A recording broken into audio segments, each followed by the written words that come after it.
Hi there. Welcome to Business Leadership Podcast. In this podcast, I interview successful business leaders and industry experts to help you grow your business. I truly believe that sometimes a single insight can completely change your business directions and allow you to achieve your business goals. In this episode, my guest has over 25 years of experience in corporate sales and marketing and another 11 years in a sales advisory role. He's also author of two books. The first book is Smarketing, Sell Smarter, Not Harder. And the second book is The One Team Method, How Sales and Marketing Collaboration Can Boost Big Business. He's a thought leader and has been coaching and training business leaders to achieve a desired business result and scale their companies for many, many years. We had a discussion on many interesting topics around revenue growth, scaling a company, and building a sales process. He shared insights on what changed in communication during the recent disruption. He also talked about what is a modern B2B sales process and how to build an effective sales engine. If you're in a leadership position and responsible for growing a company, without building a proper sales process, it's very hard to grow a company. I think if you're in a leadership position, you will enjoy this discussion and you will find a lot of value in this discussion.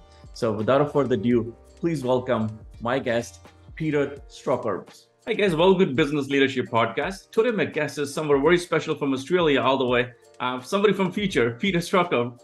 Peter, time difference. You already have a Friday there and we have a Thursday evening. So it's like a time traveling. You were just talking about it.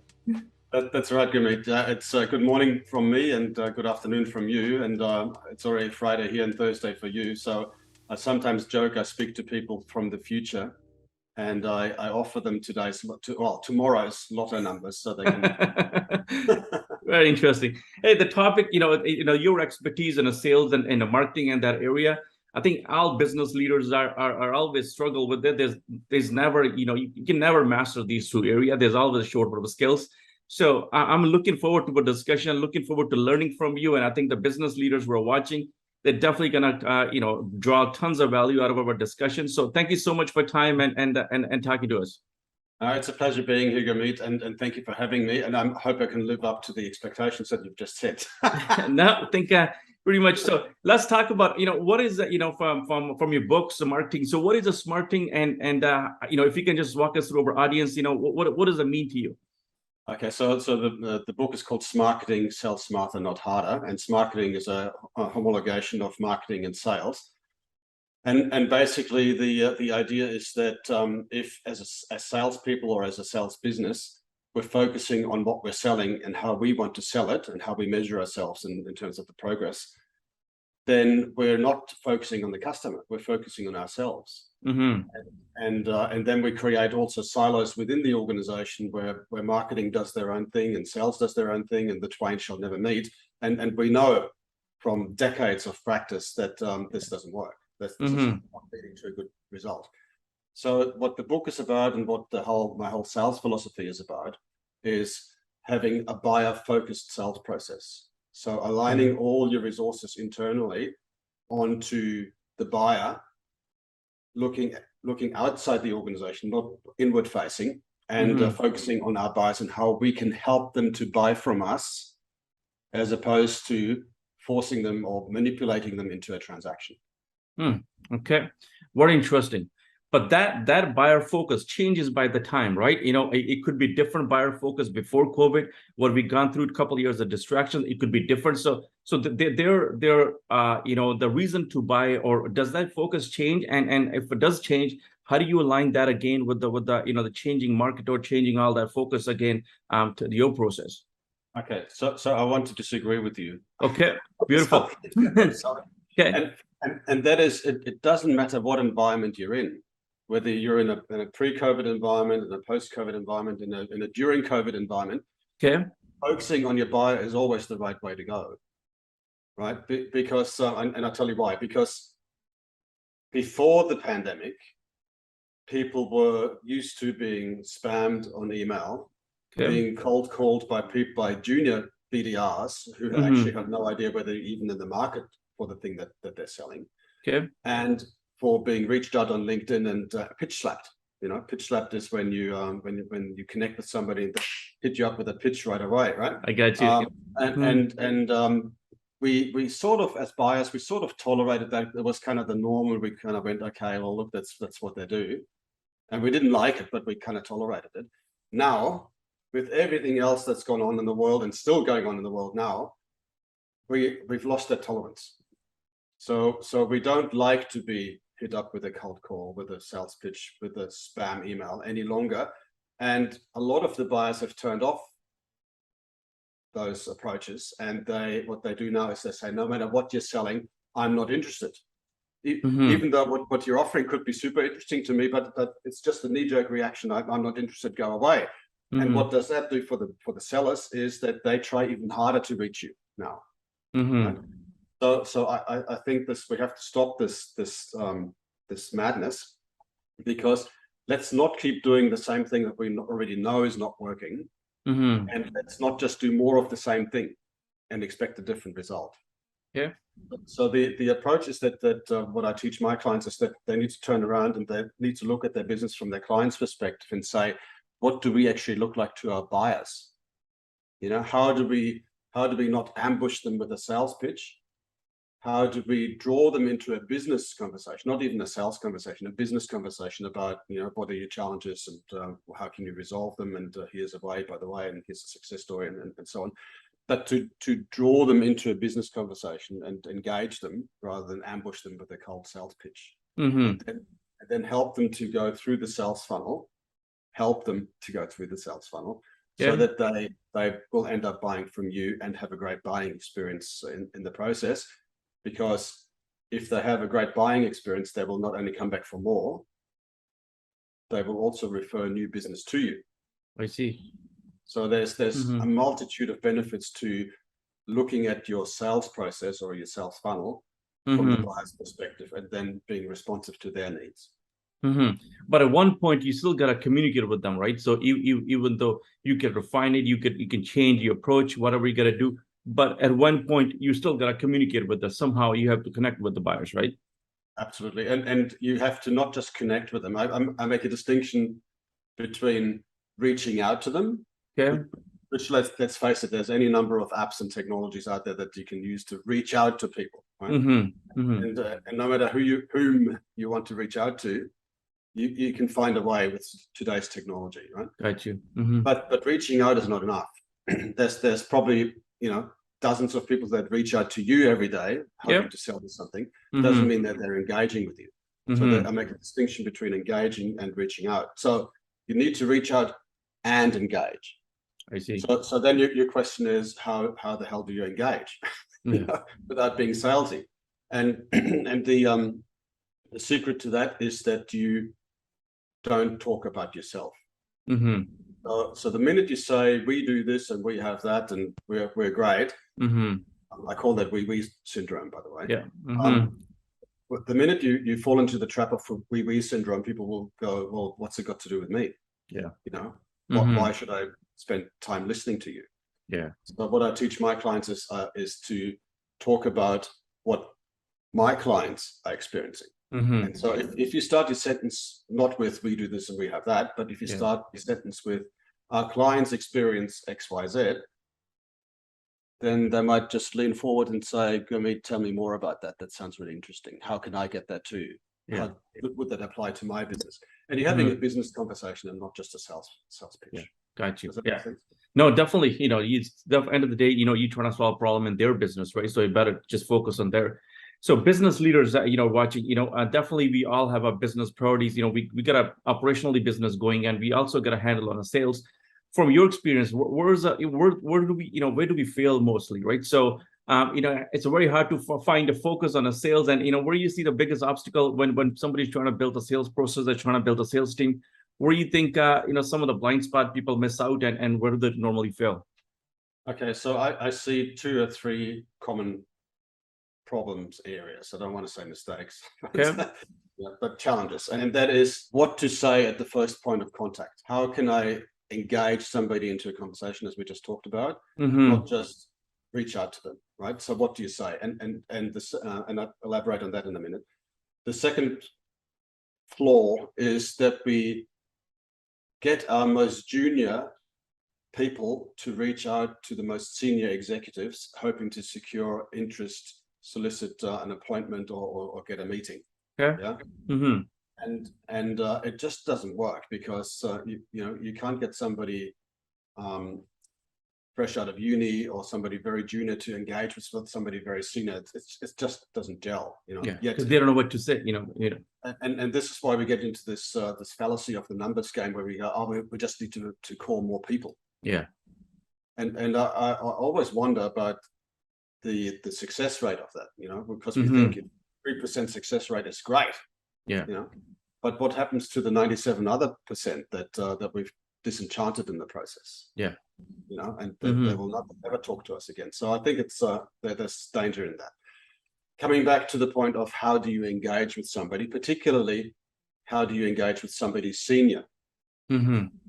And I say there are three ways of doing that. Mm-hmm. The first way is that actually, if you're a buyer or if you're a senior executive, Okay. then you usually have 1, 2, or 3 objectives at heart. One is you want to perform well, so you get paid. Yeah. And you do your job, and your boss pats you on the back. Yeah. You want to not screw up, right, for the same reasons. Mm-hmm. And you want to hit your objectives, right? Mm-hmm. So why not refer to one of those 3 objectives, right? And so number 1, if I can point out a way that you can reach your objectives in a way that you hadn't realized, you'll want to know about that, right? So you want to have a conversation about that and say, like, what do you mean? How does it work? Has it worked for other people? And we're having a dialogue. So pointing out an opportunity that you weren't aware of is one way to engage. The converse is pointing out a risk that you weren't aware of, that you didn't know you were facing. Why would you fail to achieve those objectives? So, oh my God, you can help me not to screw up. That's interesting to me. Okay. Yeah. You can help me not make a mistake that will make me look bad to my boss, or that will risk my career. Right? Both of those are pretty tricky to pull off, because you've got to do your homework on the organization, perhaps even on the individuals. You've got to know about the industry, and you've got to know enough to pull that off credibly and to their specific situation. Yeah. So it takes homework and it takes a bit of work, but it's a very effective way if you can pull it off. The third way is easier and more scalable. Yeah. And that is to help them to understand that they have a need for the thing that you're selling. To help them to understand, not to tell them, but to help them to realize for themselves that they have a need for the thing.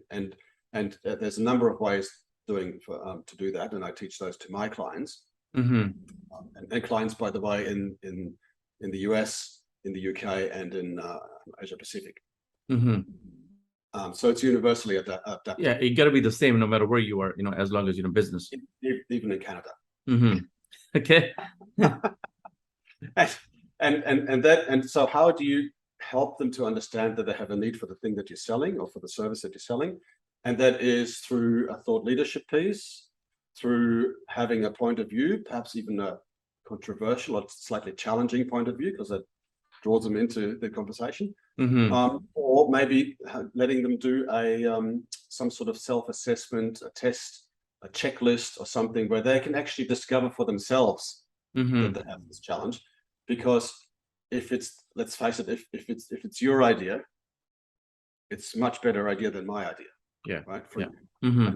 And if I help you to think of it yourself, you go, oh, that was my idea, so it must be a good one. Yeah. So psychologically speaking, helping you to understand that you have a need for the thing that I'm selling is a very good way of starting a dialogue and a conversation. And I always talk about creating, at the first point of contact, I talk about creating, not pitching, not selling, but creating what I call the lean forward moment. Lean forward moment is when they literally lean forward and say, wow, that sounds interesting. Tell me more. Yeah, very interesting. So, but that applies to all C-level, all the directors and managers, staff of the company. How about when you reach down to the president of the company, the guy who owns a business? Completely different motives, right? He doesn't need to screw up, that everything stops with me, right? He's not worried about any of that stuff. With 3 steps we talk about, he has a totally different, eyes on a different pulse. He's looking at, hey, how do I generate more revenue? How do I scale the company? How do I grow a company? Or how do I, make my payroll more efficient? His drivers are different than employees for working for him, right? Okay, I'm not sure that's right either. Okay. All right. And that's because they still don't want to screw up. They still want to hit their objectives. And even more so, they probably want to either sell the business one day and retire comfortably, or they want to leave a legacy to their children, to their family.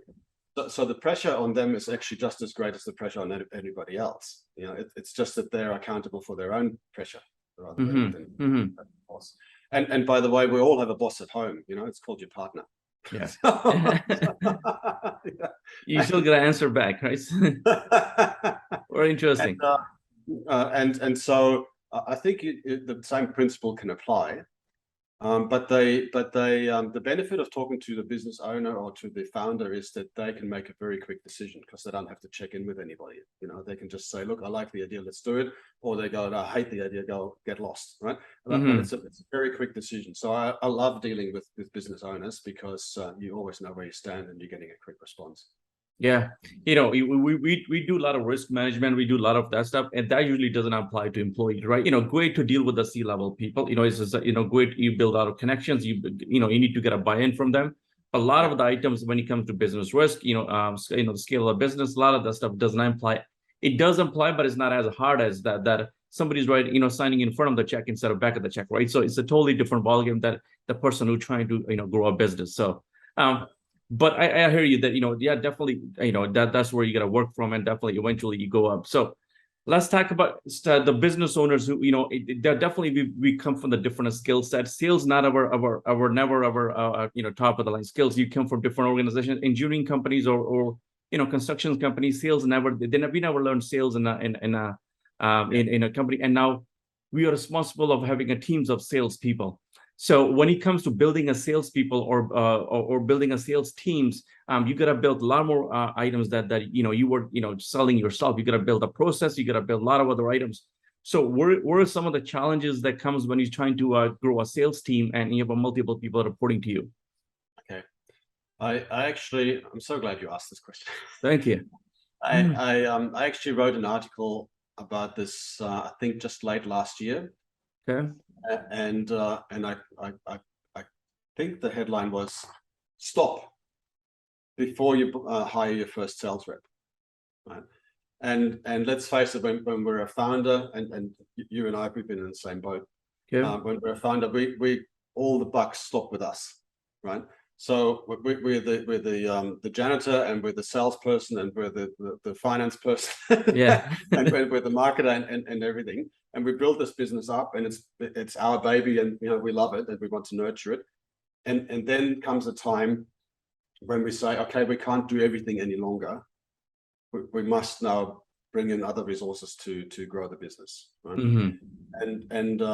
And actually, I wrote 2 articles. One article was about the difficulty for the business owner to get out of their own way, right? So that the magic formula is you hire competent people and you empower them to do their job. And very importantly, you hold them accountable for their decisions, but you allow them to make decisions. Yeah. You constantly, the temptation will be to constantly micromanage them. No, you're not doing it like me. I would have done it differently. And it just makes the very competent people feel very insecure and unsure. And they're starting to doubt themselves, and then you don't get the value from what you hired from them, right? So hire competent people, empower them, and let them make decisions, let them make their own mistakes, but hold them accountable for those mistakes or for those achievements, for that matter. Yeah. The other one is founders. I don't know many founders who are actually good at selling, but they need to sell out of necessity because otherwise they have no choice.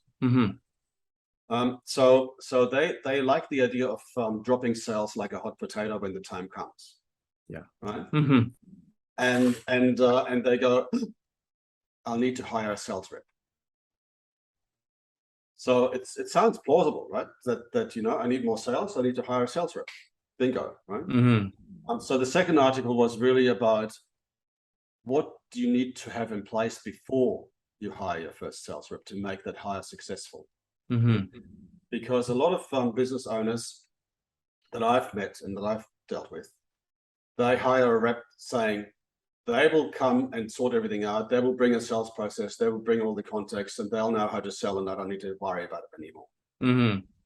The reality is that the sales rep turns up, all excited about the new job, and they go, what's our value proposition? How do we differentiate ourselves from everybody else? And they go, well, you're going to tell me, right? You're the rep. Yeah. Okay. What's our sales process? How do we engage customers? How do we draw them into conversation? And how do we make a sale? What's the sales process? And they say, no. The owner might say, no, you're doing that. That's because that's what I've hired you for, right? Yeah. So what will happen is the rep will turn up. There's nothing ready for them to be successful. They will then bring a few of their network contacts, try to get some sales. They'll not hit their sales targets or their quota. They'll get disenchanted, and they're going to look for greener pastures elsewhere. And you got to start as a business owner. You got to start from scratch again with the next guy. Right?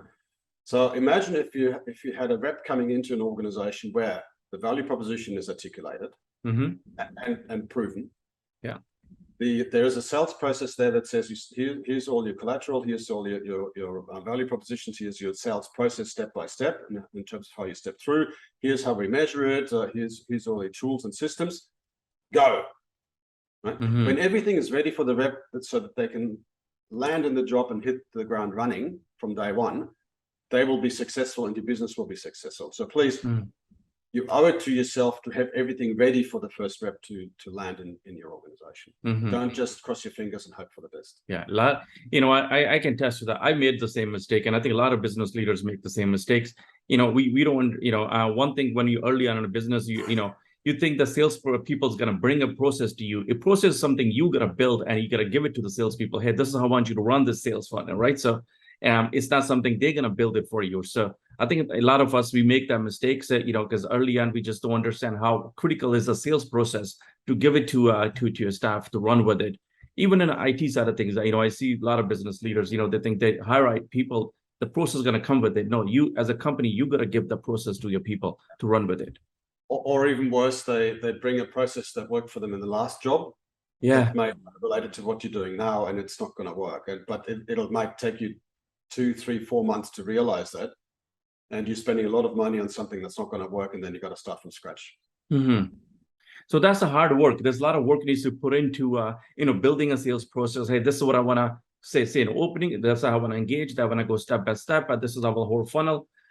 How much how do business owner go about it? This is a lot of hard work. That's where we need somebody expert like you that we got to engage and say, listen, can you help me build that sales process for my business so I can run with it? How much work is that, and how hard is that to build that funnel based on the businesses? Okay, so the first thing I want to say, while there is a methodology that I use, and there's a structure to what I do with my clients, the key is that I do it with my clients. So we co-create their sales funnel, we co-create their sales process, right from the very top to the very bottom, and then back up again, because I talk about not just closing one sale, but also getting referral and repeat business from the same client, so that the funnel actually becomes a bow tie, and we open up more opportunities at the bottom again, right? So the key is that we go through the 10 steps in the buyer-focused sales funnel together. This is a 10-week program where we do one step a week, and we develop and build the step, and then I give the client time to implement it as well. Because as we talked about earlier, that everybody's good at planning, and the execution is sometimes not at the same quality level. Shall we say? Yeah, we all fail in execution. I'm being diplomatic here, right? Yeah. but so you can have the best plan, but if you don't execute, then or if you execute badly, then it's not going to work. So I give my clients time to execute as well, and then I can help them with the execution. But there's a structured 10-week program that helps you to build out your bespoke sales process or sales funnel right from the top to the bottom. and then I give you time and support to implement it as well, so that you can actually realize the benefits that we've created together. Mm-hmm. So we built the funnel. I know, let's say you put all the work in, everything's sorted out, but then training the salespeople. Hey, we gotta say the same thing over and over. We gotta practice that stuff. So it's not, just by reading materials not gonna do. We have to make sure that we practice and kind of ingrain in you. How does that work? And that requires a lot of discipline, a lot of structure. You have to repeatedly do that. Over time. By the time you get same message and everybody sound and sync the same way. How much does that work, and how does business owners go about it? How do they build that into the teams? Okay, so I mentioned there's a lot of structure to the work that I do, because structure works. Mm-hmm.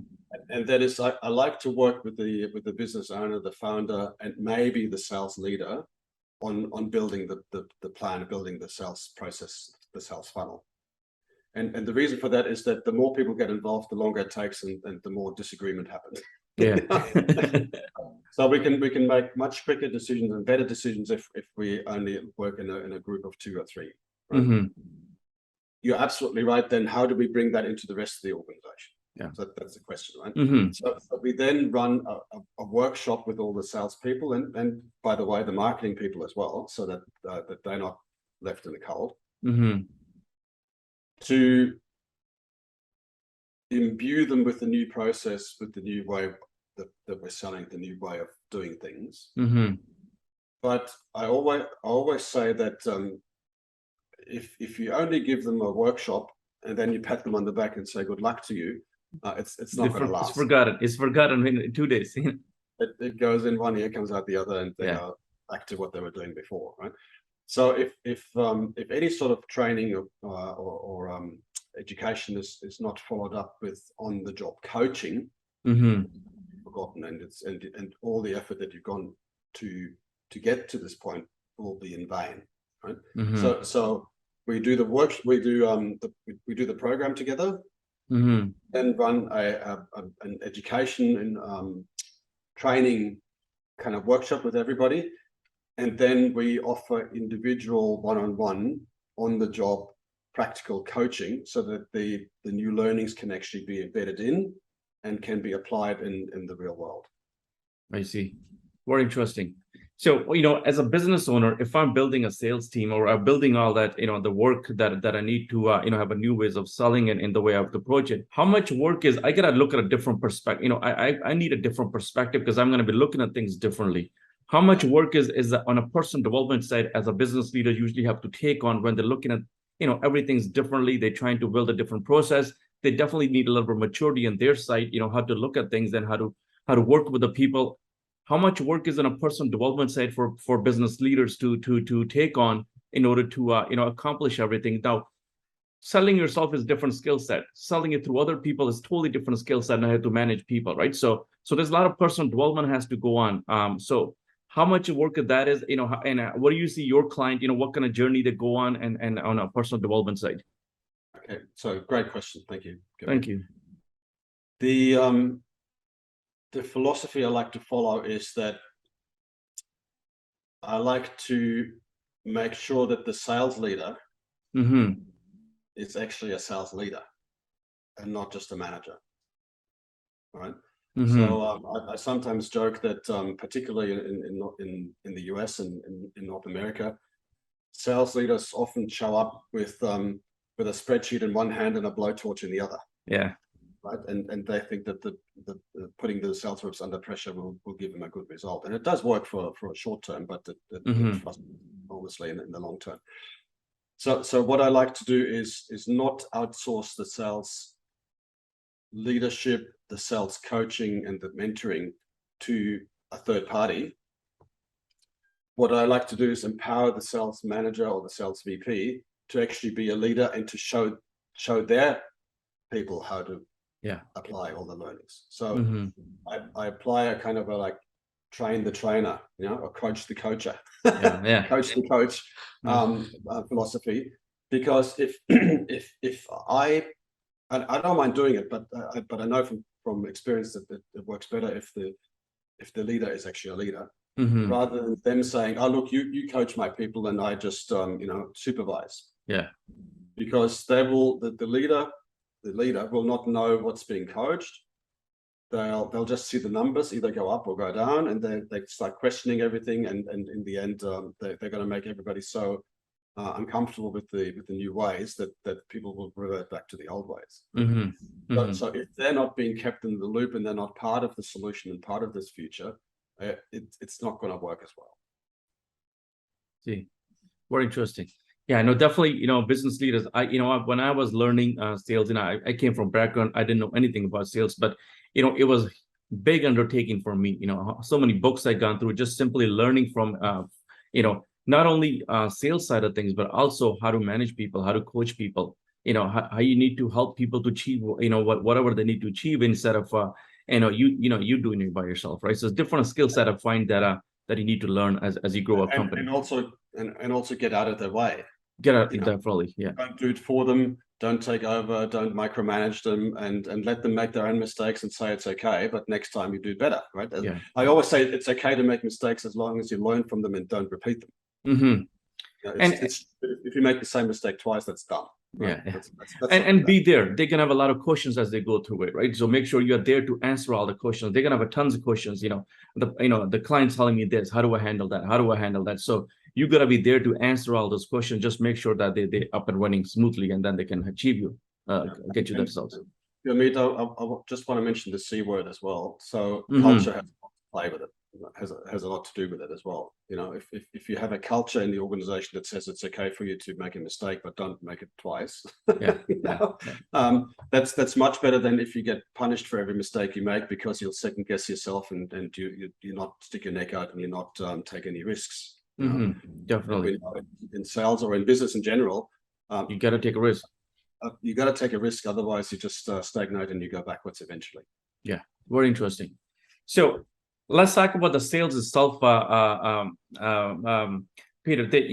One of the area we all struggle at, one is a follow-up, another one is building that our referral bucket for ourselves or funnel for ourselves. Where are those two come from? Is that where you see a lot of a business leader? That's where they fail on a follow-up or building that referral bucket. This is where the work should be put on, but that's where we seldom pay attention to these two areas. Okay, so trying to answer this diplomatically. Because we challenge in that area too. And I talked to a couple of the business leaders that both, we all talk about that. Hey, how do we build that referral cycle? And also, hey, my people don't follow up enough. If they follow up more, I know I would have a lot more close ratio higher in a sales than I have right now. So those are the areas, my feedback from a lot of business leaders, that this is where we all struggle at. So when I talk to sales leaders, they tell me they need two things. They need more leads and more deals closing, and that's it. Okay. Right? Which then translates into follow up. Right? Yeah. Let me ask you, Gurmeet, when a rep follows up on you, how does that make you feel? Well, if something we had an engaging discussion, that there was some mutual, and then the person follow up, that shows me the person is interested in my business. That definitely, as long as it was engaging discussion, it was good. We were on the same page with a lot of items we talk about it. They can make a difference in my business. And if they're following up, that tells me that person's really want a business or they want to move to next step. So I'm okay with that. But if it's just a cold call follow up, I totally agree that I ignored. Okay, so you've made two very interesting points there. One is that if they have achieved engagement with you, yeah, you don't mind the follow up because I love the follow up. I love the follow up in that case. Yeah. Whereas if they follow the old rule that you need 8 touches to get in to have somebody to get interested in you, then they just bug you and annoy you. Right? Exactly. Right? So there's a difference in the follow up, right? Which is why I don't actually like the term follow up, because it sounds like with desperation, right? Yeah. So the thing I tell my clients is that opening is the new closing. The way you engage people openly. So if you engage with them right and you draw their interest and you get their attention and they want to know more, lean forward moment. Yeah. Then the closing will take care of itself.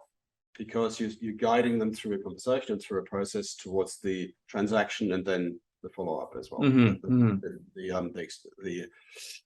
The implementation side of the supply side of the equation, because I always say a sale does not stop with a transaction. You've got to deliver what you've sold. So if you engage well, then the follow-up becomes an agreed next step. Right. Whereas if you say, no, I'm not interested, and then 2 days later I call you again, and then again and again and again, and you're going to go buzz off. And you're going to make a mental note to yourself never to talk to that organization again because they bugged you. Right. So there's actually risk in following up when it's not warranted, when it's not agreed, when it's not welcome. I see. Yeah, no, definitely when you engage with somebody and you work it on trying to solve a same problem, then you welcome the follow-up. You definitely want more information. What did I miss? Did you give me all the information? If you're sending me more, I'm looking forward to that.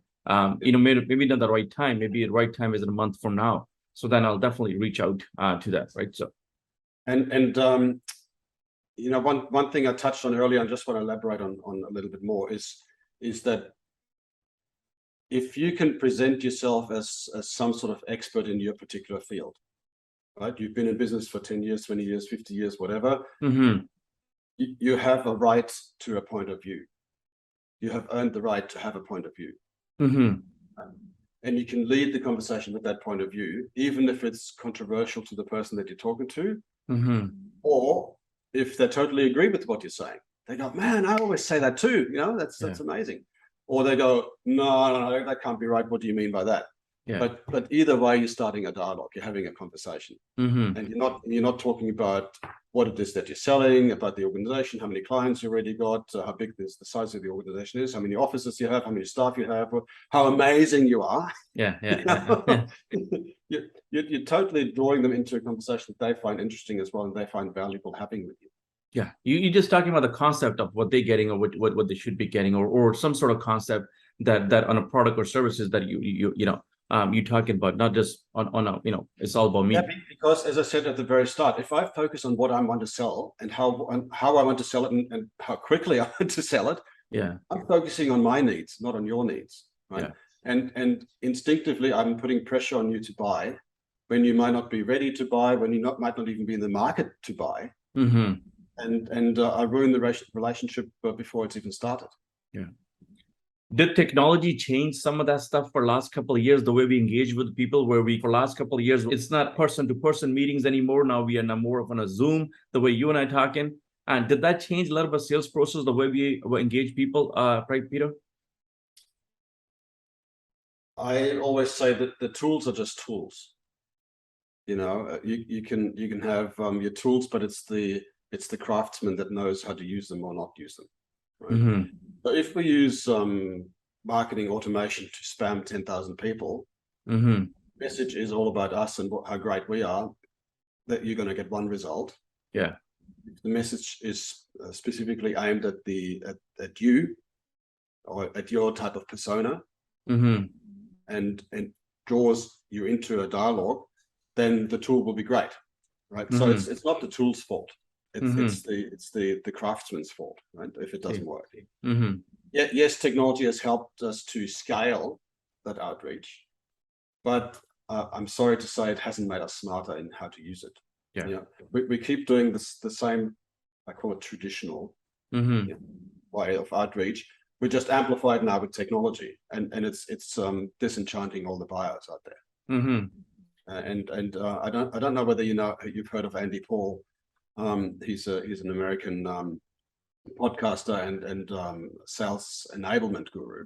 And we in our podcast interview a couple of years ago now, we said that the risk is that even in a market the size of the US or North America, you run the risk, if everybody disenchants all the buyers, you run the risk of them retreating even further and being even harder to reach, which is exactly what we're experiencing now.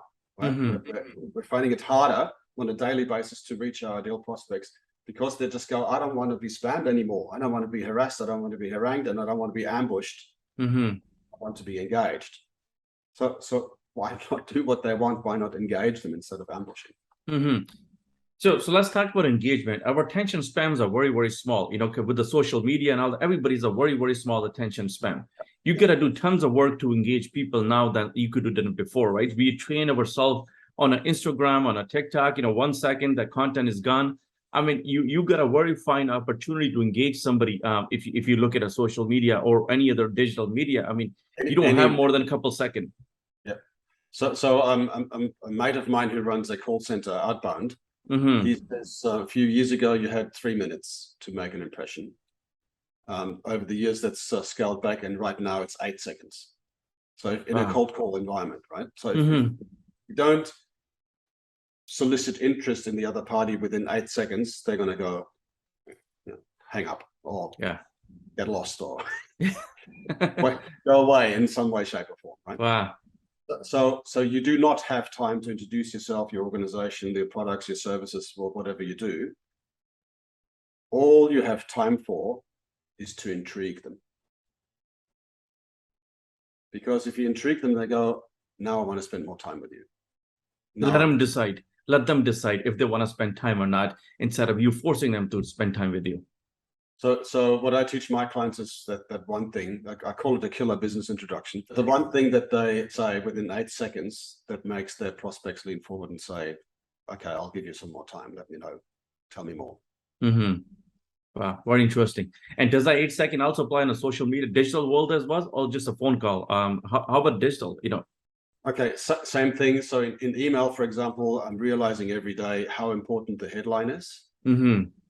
And by the way, experience tells us that a witty headline or something that's a bit quirky, unfortunately, doesn't get as much attention as one that's straight to the point. And it's simply because we scan the headline and we go, interesting, not interesting, interesting, not interesting.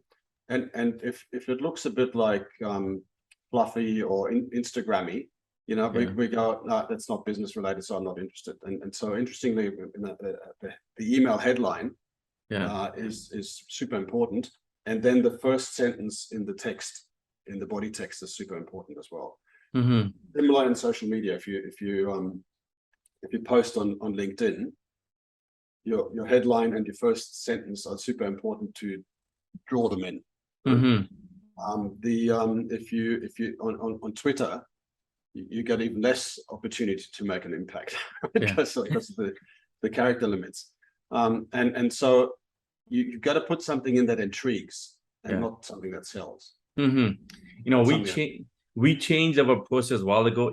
Instead of writing a long email, we made a company policy. If it's more than 3 sentences, don't write email, just put a video in it, right? So we got a lot of success on that. It's a lot more engaging that way. You can explain much better, and people want to spend 2-3 minutes on watching a video instead of reading that email. We do. Sorry, go ahead. I wonder if it's a generational thing. Because I find that people our age don't watch as many videos as the younger generations, because they're so used to video every day, and they got their face in their devices all the time. I know kids do, but I think that there is horses for courses. So video is not a panacea; it's just a channel to market. Email, same thing. Social media, same thing. Even cold calling, same thing. So I always say you've got your buyers have a lot of choice in terms of which channel they want to consume. You got to be there where they are. And sometimes it takes a while to find out where they are. Yeah, and if you work across multiple industries, then it's all varies, right? Who you're working with, who you're dealing with, right? So in Canada, there's this email, and it doesn't work for a lot of business leaders. We have a very mature business. If you look at 93% numbers in Canada, I just was watching a study recently. Business owners are all above age 55, 60 in Canada, 93% of them. So, if you're reaching that age group, definitely the video and the email is not going to do much. In person is much better, process to engage people instead of just sending something digitally to these people, right? So you got to see who you're trying to connect with other side. Yeah. So the other thing I like to advocate to my clients is that they make their outreaches, regardless of channel, they make their outreaches very specific to a specific target audience. So if you're talking to SME business owners in Vancouver, then say something about business owners in Vancouver. Do you know what I mean? The more generic you make your outreach, the more vague it becomes for your target audience, and the less interesting. So being super targeted on your ideal buying persona and on your segmentation is actually very important. And this brings me back to the tool versus the craftsman. Yeah. We can use the tool to send out an email to 10,000 people, 100,000 people, right? But the more people we send it out to, the more vague it becomes, because we're trying to put our arms around everyone, right? Yeah. Whereas if I just select business owners in Vancouver and address them specifically, it's going to be much more interesting to them. You can use the same technology much more effectively than making it really broad and spammy. Very interesting.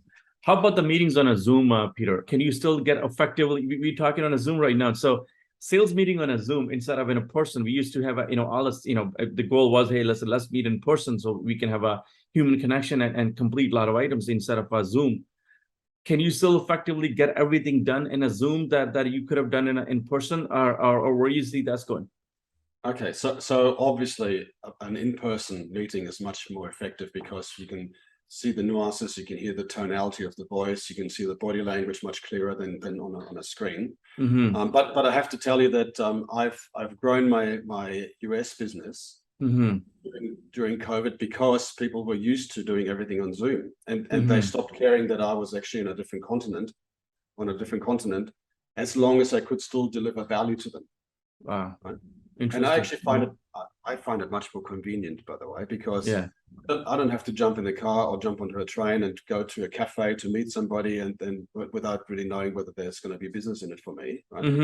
There's a lot of time that I'm not spending in transit by doing things online. And by the way, dealing with North Americans, I find it really refreshing how they either go, "Yep, I'm just let's do something," or "No, I'm not interested, go away." Yeah. Whereas people in Australia, they go, "Oh, let me think about it, and I'll come back next week." And "Oh, I haven't spoken to my partner, about it yet." And they actually trying to be nice by not telling you that they're actually not interested, which is really annoying.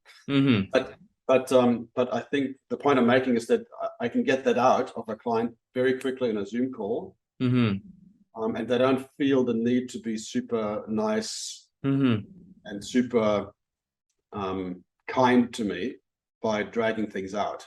Yeah. So I think that's actually, ironically, maybe a benefit. Yes is better, no is better. Just don't give me maybe.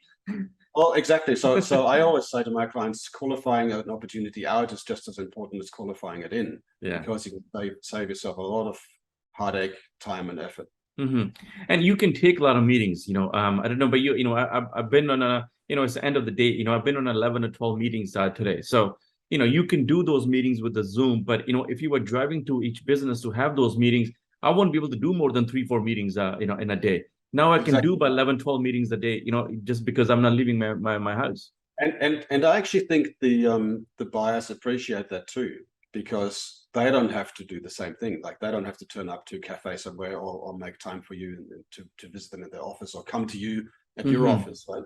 They can just make quicker decisions as well, and they actually benefit from that productivity increase.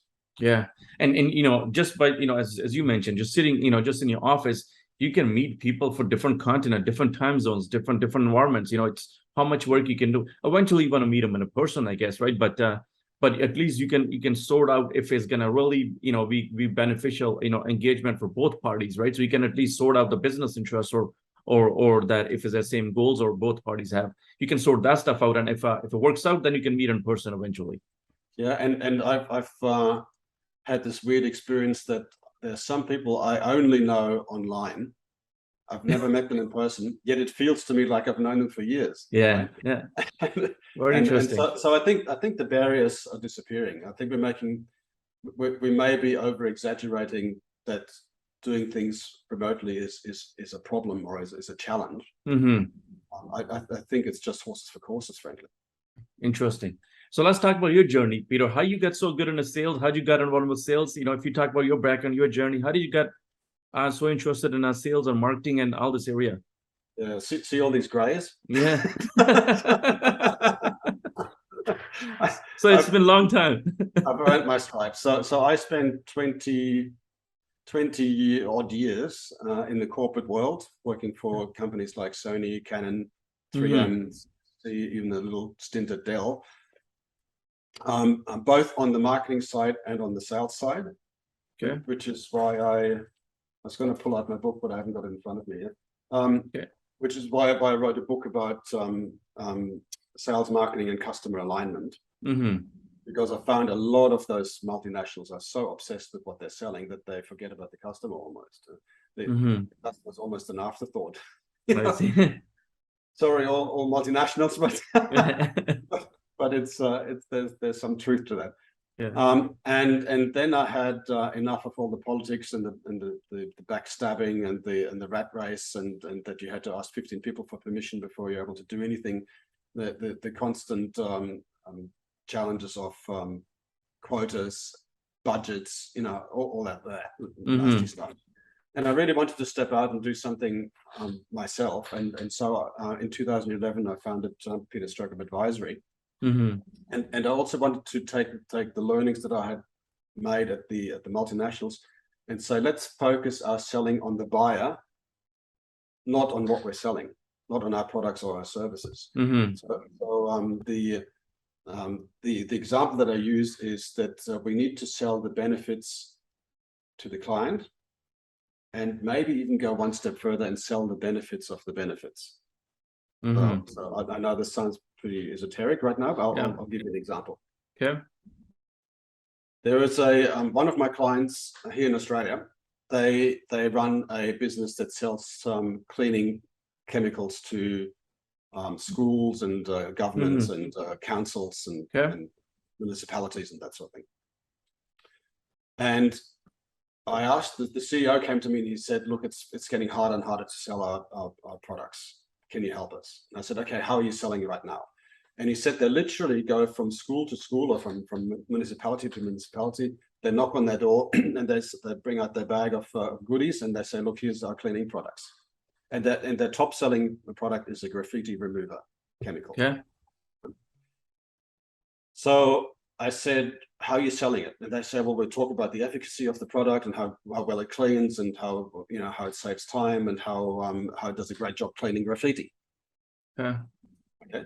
So that's a benefit. But then I got them to think about what's the benefit of the benefit. So let's take a school, right? As an example.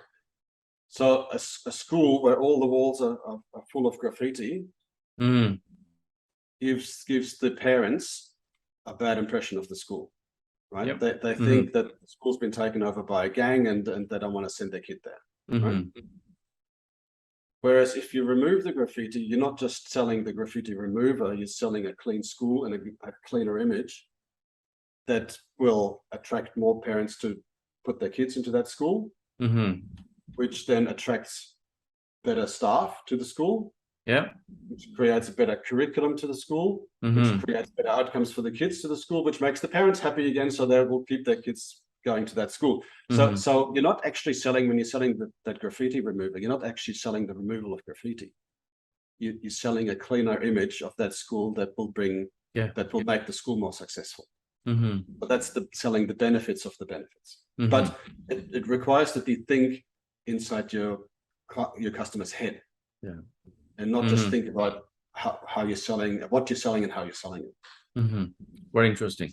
Definitely. If you take a couple steps, further, definitely that's where it comes down. Very interesting.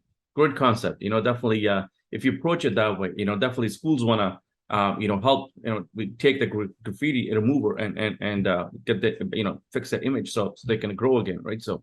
Yeah. And also I go one step further again and I say, it's super important that you have a business case for your client to buy from you, right? Because they need to justify it internally, the budgets, boss, hierarchy, whatever.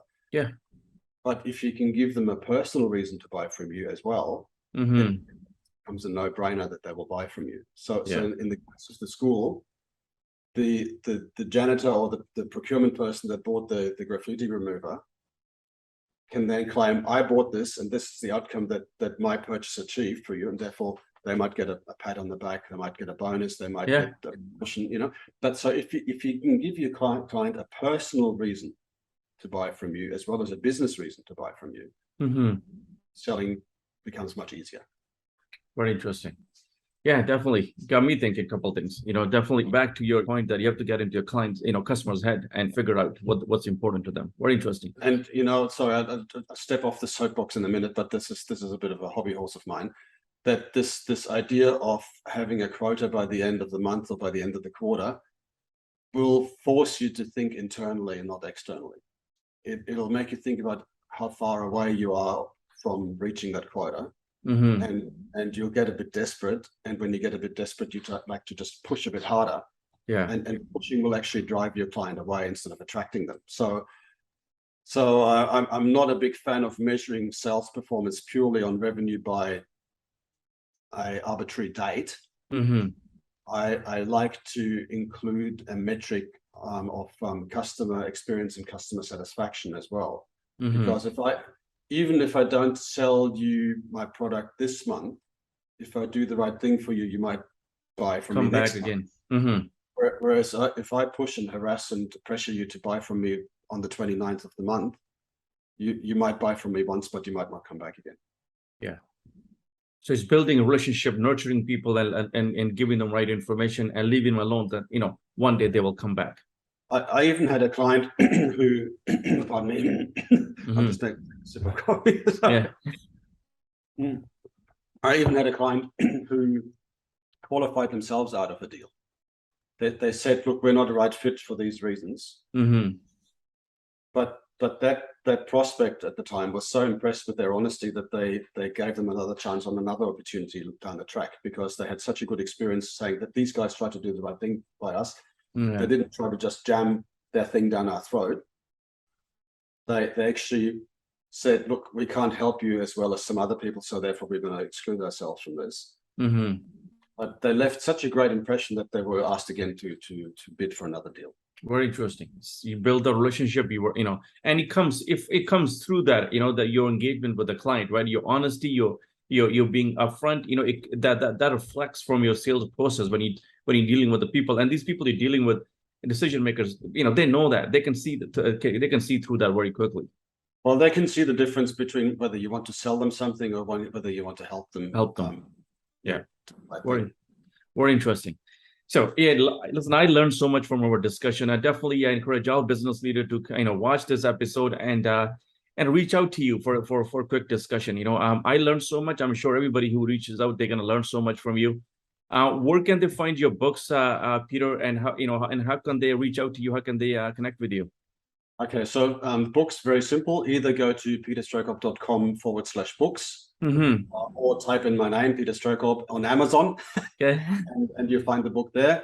But I think something that might be very useful for your audience is, if they're interested in the buyer-focused sales funnel or the buyer-focused sales process, and they want to compare what their current process looks like to this buyer-focused model, they can actually assess that for themselves for free in about 5 minutes by themselves on peterstrohkorb.com as well. So I'm going to include a link actually below the video. They can click a button, they can do that. I'm going to do that for myself as well. I'll definitely encourage people to go take assessment. 5 minutes is not that, it's not a big commitment on your time. Take a look and you will learn something.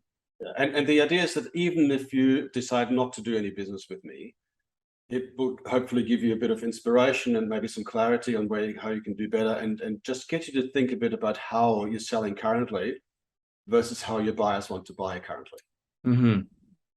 Very interesting. And there's a lot of good articles on your website as well. I just looked at a blog. There's a lot of great articles. So, check out those articles as well. You'll get a different perspective. I mean, sales is all about sometimes you need a different perspective. And, as you know, daily basis as business owners, you know, I'm guilty of that as well. We're busy running a business, you know, we're trying to grow our companies. We got to take care of service side of business as well. We got to take a finance side of it. But so there's a lot of blind spots. That's why we need, you know, experts like you, highlighting those blind spots and get extra help and then grow a company. Trying to do by yourself, you're never going to achieve what you could achieve with somebody else's help out there, right? Correct. And if I may just plug another service of mine, I actually run, for that very reason, an online sales leaders roundtable. And I run one in the Americas time zone and one in the Asia Pacific time zone. It's a once a month for 1 hour where sales leaders come together in a non-competitive environment to talk about the challenges that they all have, discover how other people, perhaps in other industries, are solving the same problems, and to connect with the industry, because they realize one piece of feedback I always get from the roundtables is that, man, I'm so glad I've discovered I'm not the only one with these problems. Wow. You know? Wow. So they don't feel so alone and so isolated in their job, because they realize other people that are in their situation also have the same issues, and discuss those issues. And we always talk about common challenges to selling, you know, like from the top of the sales funnel engagement to the middle of the sales funnel to, you know, how long should my sales cycle be, and am I an outlier or am I a leader in this space? And they discover things about themselves and about other people in 1 hour once a month that they find really valuable. So it's called the Sales Leaders Roundtable, and it's on the website as well. Okay, I'll include the link for that as well. But, you know, if somebody already solved the problem, why do we have to reinvent the wheel? You know, it's just learn from somebody else's, problems. They already solved it. Run with it, you know, grow your companies. Why you have to reinvent every single, solution for every single problem yourself, where somebody already done it? Just learn from it and just move on from there, right? So yeah. So the other feedback I get is that they go, man, I've got a ton of notes that I've just taken. I'm going to take them back to my team to implement. So it's kind of a free learning session as well. Yeah, very interesting. Yeah. No, and more importantly, you know, we all have a blind spot, as I mentioned. You know, definitely we have somebody to look into, and you know, we need somebody to guide us sometime, right? Hey, you're not looking the right way, maybe go this way. You know, you're not going to, you're not executing the right way. Let me help you to do that. So you need that help. I mean, that's how you scale company. That's how you move much faster. Otherwise, you know, step-by-step approach, you know, you trying to reinvent your own process. I mean, take you years and years by the time you get somewhere. That's right. And also even top athletes have coaches. You got it. People at the top of their game still have coaches that help them to see things straight, or to bounce ideas off, you know, to be a sounding board, and to talk things through. So you know, every leader needs a coach or a mentor as well. Definitely. Very, very interesting. Thank you so much for time, Peter. I learned so much. Hope our business leader are watching, they will learn so much from our discussion as well. And reach out to you for a chat, and who knows where the discussion can take them. Yeah, look, I always welcome new people talking to me and reaching out and having a chat about their business. And Gurmeet, it's been a pleasure being here. Thank you for having me. All right, thank you so much for your time, Peter. All the best.